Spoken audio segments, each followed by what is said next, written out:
I don't. Testing 1, 2. This is we're having major problems.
Testing 1, 2. Let's try this again. I think we're having problems at this end, but hey, I want everybody to bear with me. Apologize. Let's try this again. Let's try this again.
Hello, welcome to the James Cooley Show. It's your life, and I tell you, this is one of those days where things just sometimes don't go right, especially when it comes to technology.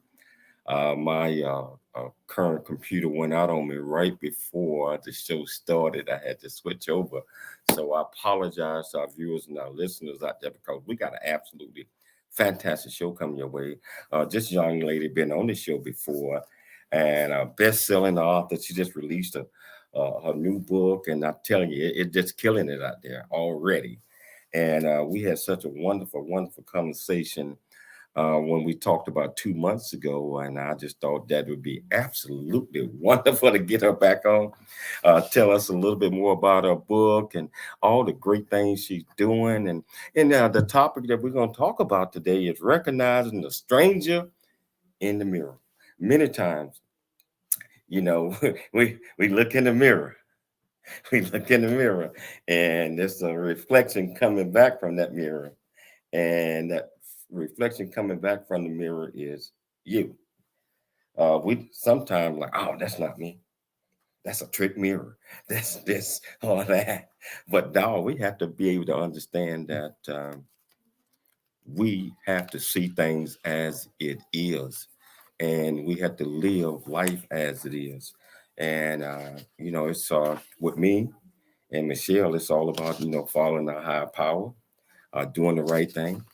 And this young lady that we have on here again today, Stacey Bulluck, just tell you a little bit if you missed the show a couple of months ago. Actually, she has got over 4,000 views on YouTube alone. So this young lady right here is doing it, and she's going to bring it again. Stacey is the founder of Power and Resilience Coaching Agency. She's the president, CEO, or Order Step Incorporation, a nonprofit serving homeless women, formerly incarcerated women, veterans. Just like I said, a best-selling author, transformational speaker, certified John Maxwell coach, a civil servant, an ordained evangelist. Stacy, is an Army veteran who have served a little under 18 years, where she advanced to the rank of staff sergeant. This young lady right here is doing it, and it's a lot more. But we're gonna bring Stacy on because we got to catch up on time because we got a lot to talk about. So, without further ado, how you doing, Stacy? And I apologize for all the technical difficulties that we had, but it's an absolute pleasure having you back on. Thank you so much. This is definitely a pleasure to be with you all. And I said when things started happening like that, I said either when we got something real good to say, or and somebody's mad. That's what I'll do an and I won't do an or. It's an and because we got something good to say today. And again, thank you for having me. We got a lot of good things to say because even when in trials and tribulations, and and just like what we just had with technical with the television and show, and you walk by that mirror, you have to really look at it. Then that's what we're going to talk about. They have to look at it and say, okay, this is happening, but I'm gonna get through it. I'm gonna refocus, and I'm going to refocus my mindset, and we're gonna make because we're gonna do what we got to do. So hey, Stacey, just want to start off and say thank you for coming back on this show, and want to pick it up from where we picked it off last time because it was so great having that discussion with you and the way that you was explaining things and the different parts of you, army, evangelist, writer, coach. So, why don't you tell our viewers and our listeners a little bit more about that? All right. So I'm from a place that's affectionately known as the DMV. That's the District of Columbia, Maryland, and Virginia. We just all kind of got combined as a little small unit family over there on the East Coast. So that's where I was born and raised. And then the Army said, hey, we need you to come over here because you're doing some stuff over here that you're not supposed to be doing. So let us get you in line. Let us redirect you. with some structure. And that's, a little bit about me. I thought about that question, and those are just things that I did, but who I am is a person. I won't go too far into it because I know we got some other stuff to talk about, but a person who will not give up. Will not. You mentioned my little shy of 18-year military career, and that was because of an accident, and I couldn't walk. So if you can't walk, you can't fire a weapon, you can't carry a rucksack, you can't be a soldier. So I had to get out abruptly, and then I had to say, what now? Because life was not over. So what now? And I'm gonna stop there.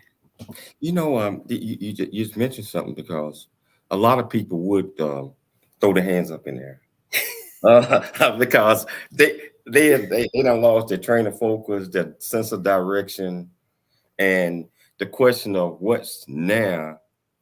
They are letting something bother them that they're not able to refocus and say, okay, this ain't the end of the world. No. Army asked me to get out, but they gonna pay me. They gonna pay me though. But they asked me to get out, and I'm just gonna refocus and get it together. I will walk again. I will do these things again because I believe in myself. Can you tell our viewers a little bit about that? Because you could have went into the pity pool, and Right. I sure could have. And you know what? For a little while, I did and didn't even realize I was there. So we'll talk about that later, but that's coming with the part of the recognizing part. But, that was a moment in life because I wasn't even 40 years old. So definitely life was not over, but I had to find something to do. So you know what I did? I started helping other people. I started mentoring at the jail. And as I mentored at the jail, it gave me a focus to be, first of all, be resilient, to always keep going, bouncing back, because life is going to throw you your curveballs. It's just inevitable. We experienced it today. That was a curveball. And it's okay if we have curveballs in life, because curveballs will show you what you're made of. Whether you just going to say, I'm going to stop and I'm not going to go no more, or I am going to keep pushing because I know that I can't stop here. I made this little statement on my way to California from DC, and I said, so you just not going to go on the journey? Who could not go on the journey? You just going to stop your whole life? We can't. Just like your show title, it's your life. Now you make the choice of what you want to do with it, because you've been given this gift. Now you have to choose to develop the gift, cause the gift to grow, let the gift show up. Your gift will make room for you if you utilize it. But let me not go too far. no, Because no, no. we can get excited. I'm getting excited. I was a tiny bit depressed when I couldn't get this on, but you done got rid of. I done forgot all about that. One thing's you mentioned you would mentoring at the prison. Uh, can you tell our viewers what made you decide that that's what you wanted to do? I mean, some of the things that you wanted to do. Well, and that I kind of stumbled upon that gift, and literally through the opposition of not knowing whether I was going to be able to work. How can I hold down a job because of the medical condition I was in at the time? What can I do to, and I really wasn't even thinking like this, Dr. Cooley. I wasn't even saying to myself, oh, what can you do to still be fulfill purpose? No, purpose. You know how there's a word that says that grace and mercy shall follow you. And I say that grace and mercy get behind you because you have to be sometimes pushed in a direction where you will remain in that grace and that mercy. And I was pushed in the direction of the jail. to go and help some women who I knew had lived a life very chaotic. I had met a few but before I went there.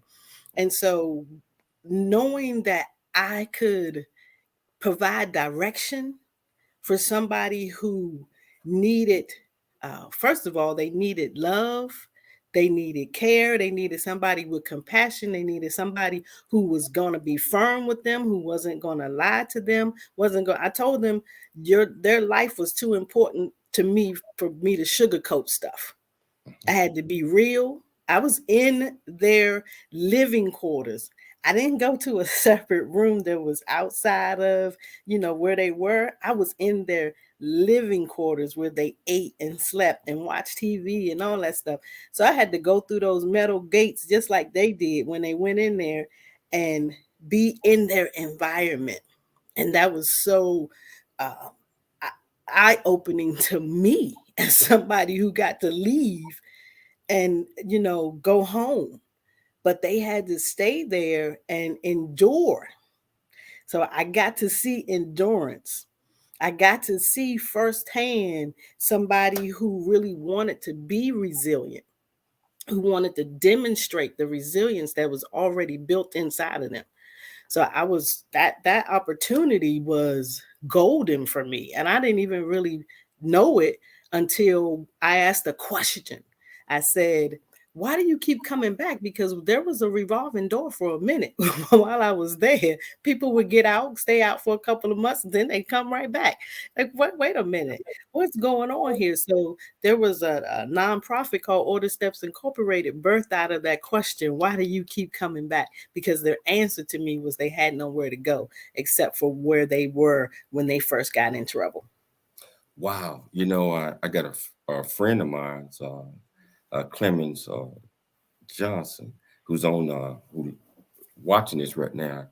He and I had talked about how we're going to go about getting into the prison system and learning how to help mentor and help out.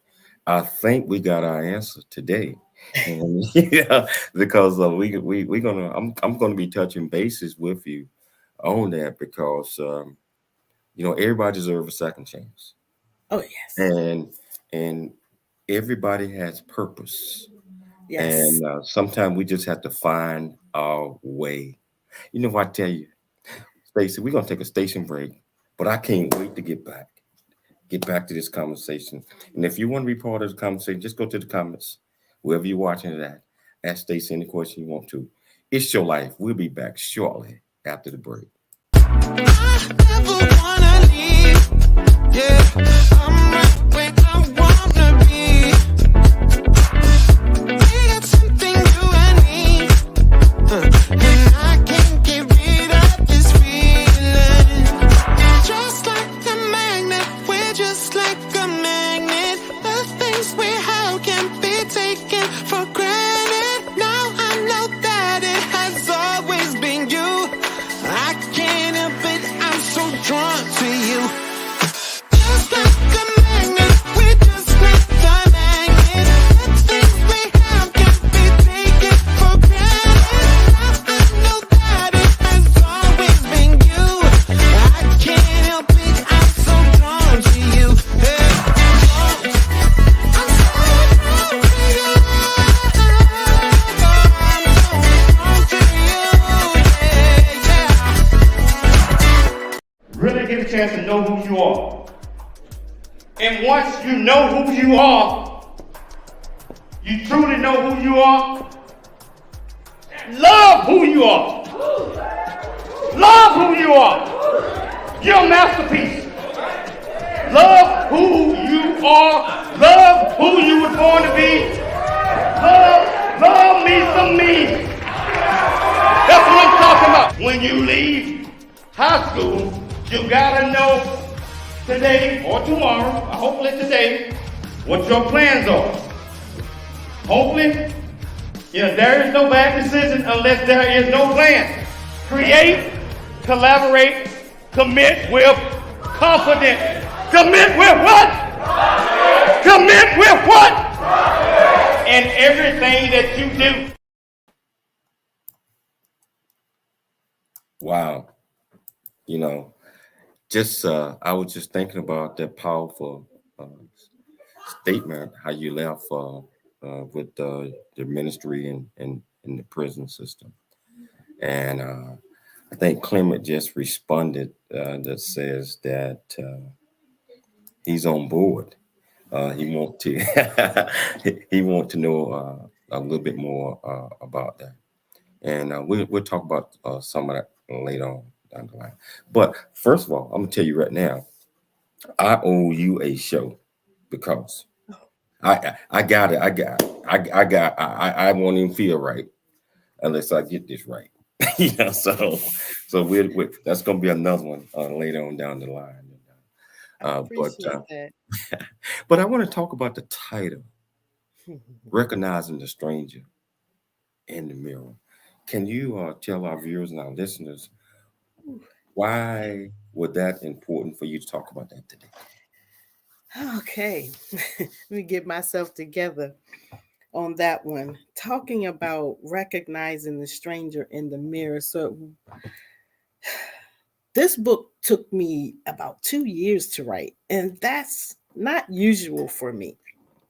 3, 4 months tops. God has given me a great gift, but be this one because I had to pull back so many layers of Stacy and recognize that guess what? Stacy, you are a writer. Stacy, you are a poet. Stacy, you are an artist. These things I had to accept and be willing to commit to growing these uh, plants, these seeds that I have in me. I have to be committed to nurturing them and to watering it.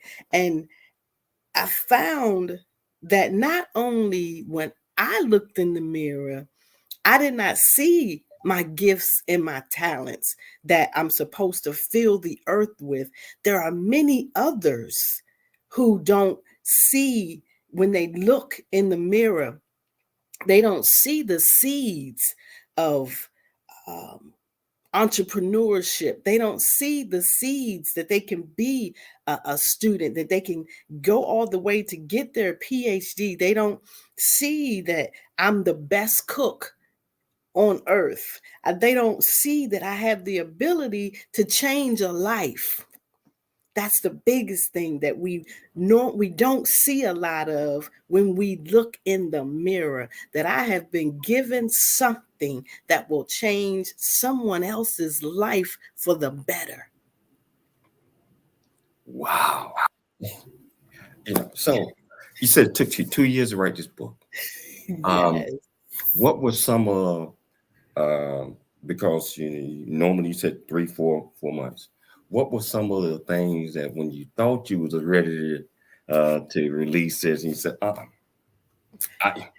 let me go look in this mirror again.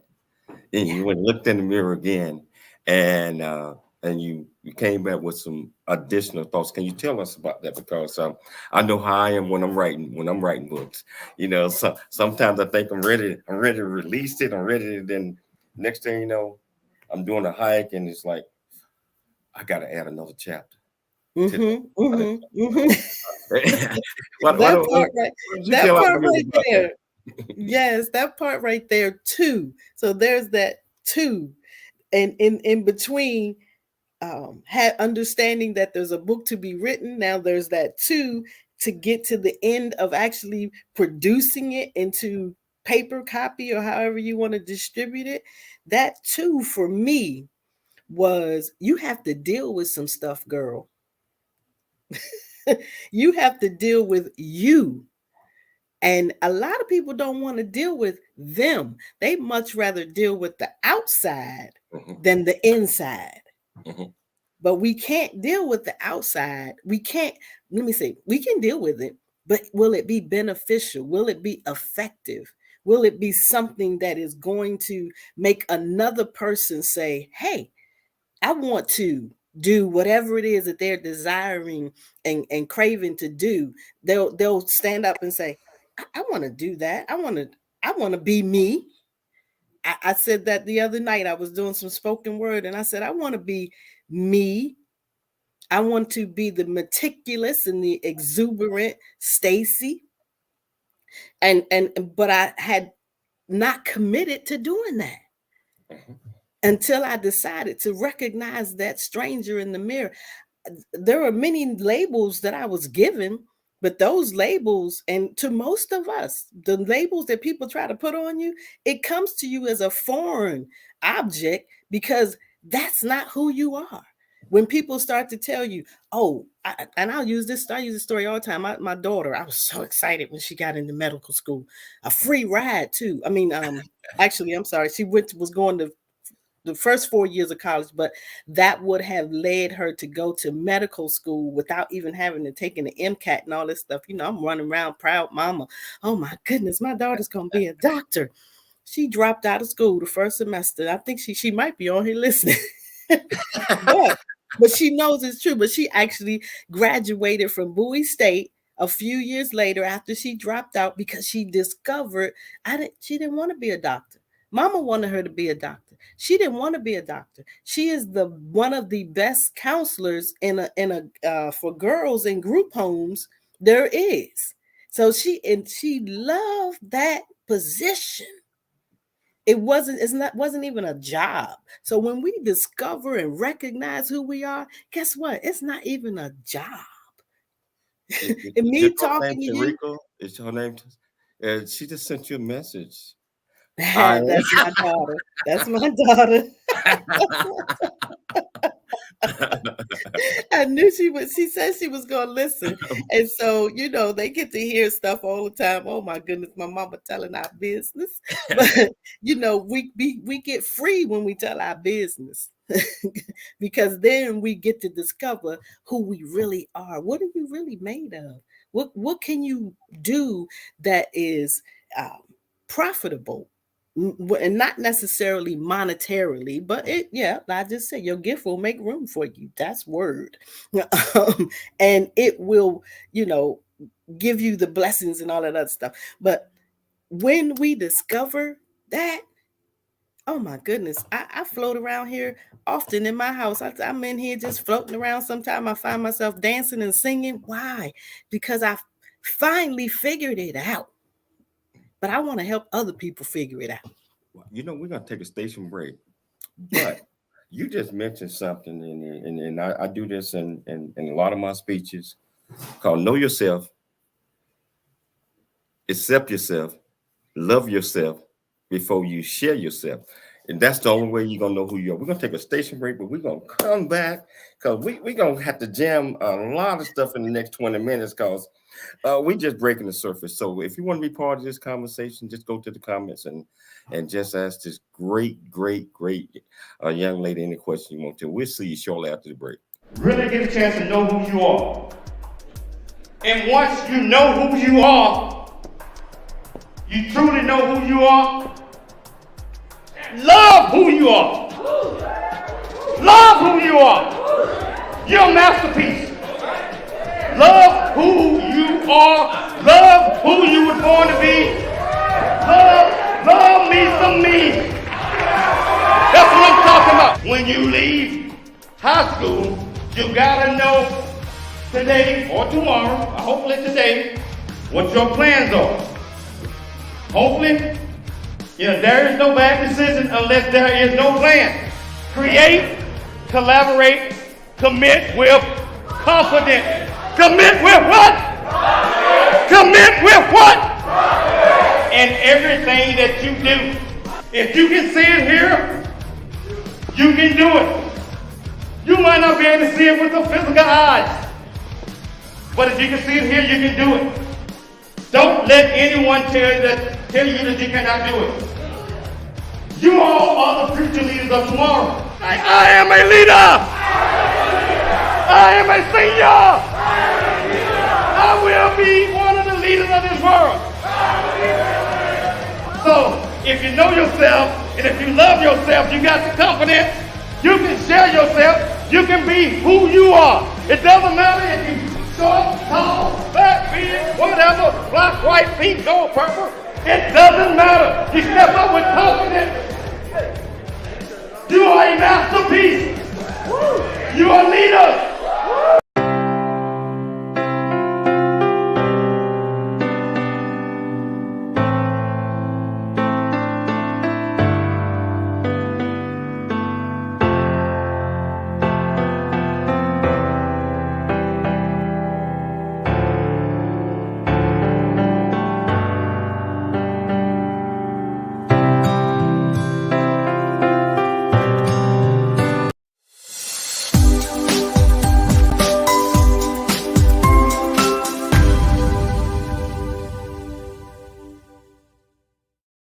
Hello, welcome back to the James Cooley Show. It's your life, and I just this guest right here, she becoming one of my favorites.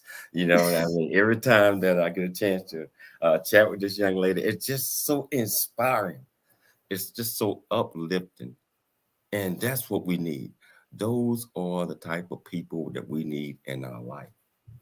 We can't be around Debbie Downers and everybody else. Oh, I got this problem, I got this, and I got all that.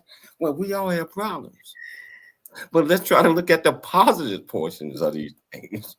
You know, so if you want to be part of this conversation, just go to the comments, and I promise you, I get you on the screen. I want to pick it back up, Stacy. You got me excited. You got me excited about these things. Now, your book went bestseller in 8 hours after you released it. How did you feel when you got that thing from Amazon and said, "Hey, you just reached the best-selling list"? I'm probably still feeling it. To be perfectly honest with you. I mean, to see, I tell people all the time that we all have a gift, we all have a purpose, and we've talked about that. But it's this gift, this purpose, guess what? It needs to become tangible. You need to go inside and bring it out. And when we do, that's when we get that amazing euphoric feeling of, wow, I contributed to the earth. That's what I believe. That's was my second thought. My first thought was, God, I thank you. My next thought was, wow, you are contributing to the earth, to the world. That Amazon is worldwide. Absolutely. And the category that it went number one in was men's spiritual growth. And that says a lot about what's happening in the earth right now. We have many groups of men who are deciding to heal. And the book is coming out. I can't wait for the book to come out about the Black men that you were involved with, Dr. Cool. I cannot wait. I probably gonna use it, some of it, to teach, because I know there's gonna be some nuggets in there. But and that's how I feel about the things that God has given me to write. I call myself, I'm a literary artist, and when I get to letting words flow through me onto a computer screen, which then turns into a tangible book, it should be something that is, for the first time, people might find themselves in love with them. I could have sat and listened to your commercial all day. Love who you are. And when we do that, oh boy, the world opens up. The world does become your oyster. And I taught a Pearl series, but we won't go into that because I can tell you tell you a little bit about that oyster. So wow, and it's just so inspiring. And sitting back writing, a lot of people that are not writers or think that they cannot write a book. They don't know that everybody got a story in them that need to be told. Because, I mean, you think about these things and you say, and a lot of us don't even know, if we don't tell our story, we hurting a lot of people when we could be helping a lot of people. Yes. But we're afraid. I don't know how to write. It's not going to come out. Get it on paper. And you get publishers and other folks to help you out in making sure that it flows correctly or whatever that is. Mhm. But a lot of times when we don't tell our story, I'm going to ask you this question. What's the richest place in the world? You already know. It's the graveyard. It's a cemetery. A lot of people would have said Dubai or somewhere, but no, it's a graveyard. And you know why? Yeah. Because a lot of people have all of this knowledge and understanding, but they don't think that anybody's going to listen to them. And so they want to share that, but they're afraid. And Mhm. when they leave this earth, all of this unshared information that could have been helping people, could have helped resolve world hunger, could have helped done a lot of different things. It goes in the richest place in the world, and that's a cemetery. Yes. Tell us a little bit about that. I put you on the spot on that. Well, it's okay. It's okay because I thank God. When I say He gifted me, and with the gift of gab. So I keep a picture of my mother and my father in my office. If I turn this laptop around a little bit, you would be able to see that. And my mom and dad are both deceased, and they both left here at I'll say a young age. I can believe my dad was 42, my mom was 52. But I have their pictures here, not just to remember them as physical, because I have them living inside of me. They give me instructions that they gave me before, that comes back up and I may hear their voice. But I keep their pictures because I'm like, wow, my mom, I don't know if she did what she was gifted to do. She worked for the federal government. She went in the military. Okay, that was great. I worked for the federal government. I went in the military, but that's not who I am. The thing that gives me the most joy, that brings me to a place where I feel like I am extravagantly rich, is when I get to produce what I was born to produce. And I as my dad, because the era that they grew up in, 50s and 60s, that they weren't taught to do certain things. And that's the thing, what you were just talking about. If we don't do what we're supposed to do in this earth, somebody may miss what they're supposed to do because we didn't come along and make that connection for them. Sometimes we have to open up their minds. And that's what I believe part of what my book does. It opens up the mindset of the reader so that they'll say, wait a minute, I really do like drawing. I really do like doing hair. I'm really gifted with this. And I should probably pursue it and find out if I can do more of it. But if we don't, I say this, I believe it was Les Brown that said this, who I heard it from, is that we have a gift. Your gift is supposed to be given to somebody. We're not supposed to take it back with us. Leave your gift here. Leave here empty. That's what I plan to do. Wow. We got to take a quick station break, but if we have a gift and we need to leave it, we need to leave it. So we're going to take a quick station break and come back. So I tell you what, you still got an opportunity. We got the better part of 8 minutes when we get back. And then, so It's Your Life from Dr. James Cooley. We'll be back shortly after the break.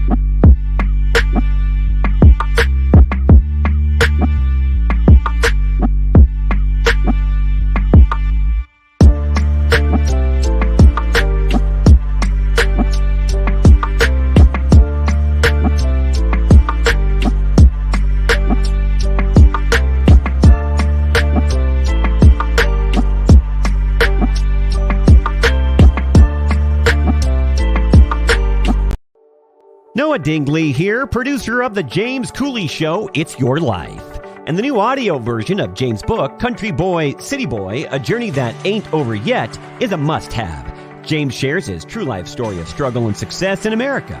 It's both a cautionary tale and a roadmap to achieving the American dream. Get the new audio version of Country Boy, City Boy, A Journey That Ain't Over Yet by James Cooley on Amazon.com or wherever audiobooks are sold.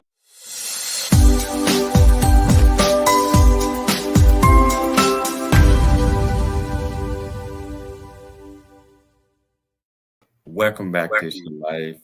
I'm Dr. James J.C. Cooley with Stacey Bulluck here. And it's an absolute pleasure having her on. Stacy, we got the better part of 5 minutes. I know that there's so much stuff that we're not going to be able to cover. But I tell you, I owe you a show in about 2.5 weeks. If you have time to come on, it's on me, and when we'll get a chance to cover all of these things, because it's just, just so inspiring chatting with you, and just you can feel the emotion. But before we go, can you tell us about your coaching agency and tell our viewers and audience what it's about? What will they get out of coming to you? And let's talk about that a little bit. Sure. So Power and Resilience Coaching Agency is a place where you come when you want to bounce back. You've been sitting idle way too long. You have endured something that has impeded you from moving forward in life. You find yourself sitting on the couch way too long.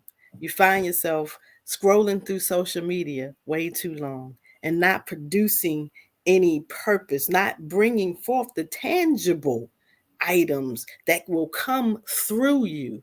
There's so much that will come through you, but Power and Resilience will ignite the resilience in you so that we can help find the resources, we can strategize and be able to sometimes pull things out of people, and that they and also help us to release some of the stuff that we've been holding on way too long, saying, oh, I can't go do this because my husband won't go do it with me, or my wife won't go do it with me.